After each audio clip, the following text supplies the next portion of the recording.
हर हर महादेव सभी प्रिय दर्शकों को। वीडियो के शुरू में ही दादी का यूं बेड पर लेटा होना वैसे तो अपने आप में ही चिंता का विषय है। तो हुआ कुछ यूं था कि आज सुबह की शुरुआत अपने आप में ही कुछ अनोखी थी, क्योंकि सामान्यतः घर पर मुझे अकेले ही रहने की आदत है।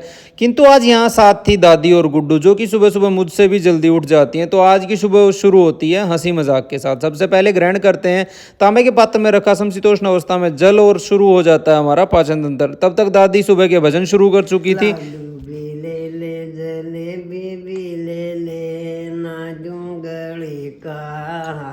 गजानंद नालू रे माता एक थप्पड़ मारा दो थप्पड़ मारे। अब शहर के अनुसार वस्त्र धारण कर हम निकल जाते हैं सुबह की सैर के लिए। आज इसमें भी कुछ बदलाव हुए हैं, क्योंकि गुड्डू भी हमारे साथ ही निकला था सुबह की सैर पर। दादी घर पर ही आराम फरमाएंगी, क्योंकि उनका घुटने के दर्द कुछ ज़्यादा ही बढ़ा हुआ है। कोशिश करेंगे आने वाले कुछ दिनों में उसे कम करने की, लेकिन कह नहीं सकते क्योंकि दादी का अपने खान पान पर ज़रा भी काबू नहीं है। अब सुबह का ये मौसम मानो पल पल हमारे अंदर कौतूहल रूपी किरणों को जन्म दे रहा था कि जल्दी ही अपने दुपहिया वाहन पर एक और यात्रा हम आरंभ करें। किंतु इसमें दुविधा की बात यह रहती है कि गुड्डू और दादी दोनों ही मुझे इस तरह की यात्रा पर जाने से अक्सर रोकती हैं। अतः इन्हीं कुछ बताओं के बीच अपने मन को समझा लेते हैं कि अभी शायद ऐसा संभव न हो पाए। पहले तो सोचा था कि आज की पैदल यात्रा कुछ कम दूरी की रखेंगे, क्योंकि गुड्डू को शायद इतना लंबा चौड़ा चलने में तकलीफ हो जाएगी। फिर गुड्डू ने बताया कि वो रोज सुबह ही पैदल यात्रा इतनी लंबी करती हैं, अतः शहर को 10-12 हज़ार कदमों की ही रखेंगे। अब समय हो चला था घर वापसी का। फर्क इतना था कि पहले जो दूरी तय करने में मुझे घंटा भर लग जाता था, अब वही दूरी मैं लगभग 40 मिनट में तय कर लेता हूँ।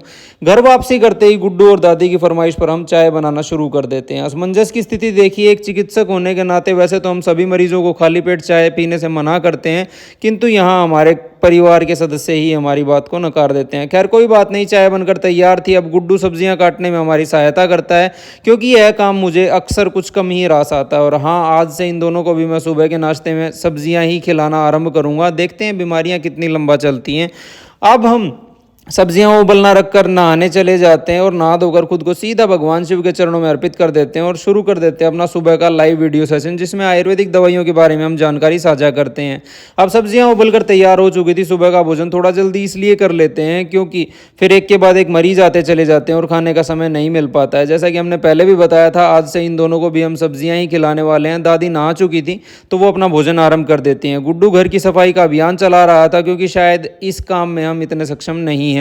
अब दोपहर हो चली थी और समय हो गया था अस्पताल की छुट्टी का। आज थकावट का एहसास कम था, क्योंकि काफ़ी सारे कामों में गुड्डू ने सहयोग किया था, तो सब काम जल्दी जल्दी अपने आप हो गए थे। अब समय हो चुका था शाम के भोजन की तैयारी का, जिसमें के दोनों ही प्रियजनों को भोजन के लिए आमंत्रित किया गया था। गुड्डू जल्दी से जुट जाता है भोजन की तैयारी में, और जैसा कि मैं बार बार कहता हूँ, अनाज तो मेरे लिए बना ही नहीं आता, मैं इसका सेवन नहीं करने वाला हूँ। अब दादी सबसे पहले भोजन आरंभ कर देती है, क्योंकि रात का भोजन जितना जल्दी हो जाए उतना ही बेहतर है। बस ये इकलौती आदत इनकी जो है मुझे खास तौर पर पसंद है। अब सब लोग भोजन में इतना व्यस्त थे, तो मैंने सोचा कि मैं अगले दिन के भोजन हेतु कुछ सब्जियां आदि खरीद लाऊं। होता है अपना दुपहिया वाहन लेकर सीधा आ जाते हैं सब्जी वाले भाई साहब के यहाँ, जिनकी मुस्कान की चमकान अत्यंत मनमोहक हमें मालूम पड़ती है। ढेर सारी सब्जियां खरीद लेने के बाद बारी थी दूध आदि खरीदने की।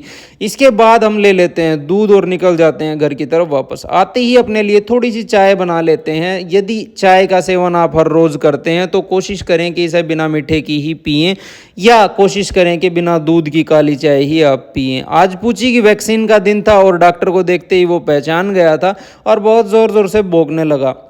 खैर भौंके भी क्यों नहीं, इंजेक्शन से डर किसको नहीं लगता। अब दादी जी देंगी हमें थोड़ा सा ज्ञान। 3-4 आदमी बैठे थे भाई।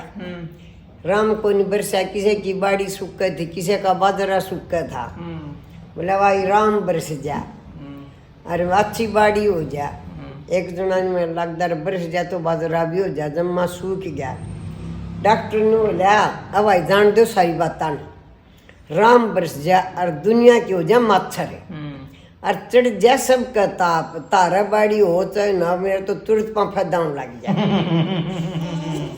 इसके बाद दिन के अंतिम पड़ाव में बारी आती है अपने लिए कुछ दूध आदि गर्म कर लेने, क्योंकि भोजन आदि हमने ग्रहण नहीं किया था। और आज हम लेंगे थोड़ा सा अरंड का तेल, जो कि हमारे लसिका तंत्र को सक्रिय कर देता है और कोष्ठ शुद्धि में भी एक अच्छी भूमिका निभाता है। और यहीं समाप्त करेंगे आज के दिन को। आप सभी को मेरी तरफ से रात की राम राम।